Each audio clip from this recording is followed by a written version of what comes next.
Welcome everybody, my name is Marcus Stone, and in this video you will learn how we can easily reverse your video in MyMovie. So all you want to do is just click on edit and then go there and you will see a button called reverse.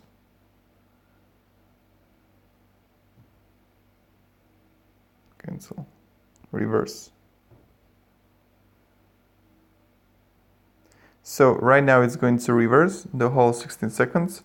We will wait for a while it's happening. I will talk to you about something. So I think the only main thing in life you should do is just to have fun and work.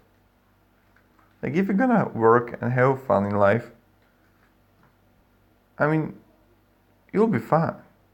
And also, we need to understand one simple thing, that love is really important. I mean, I don't want to wait, guys. It's doing so long.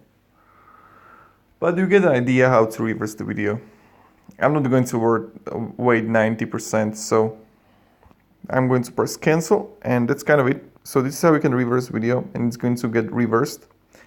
I know that I didn't finish the video, but I just don't have time for that.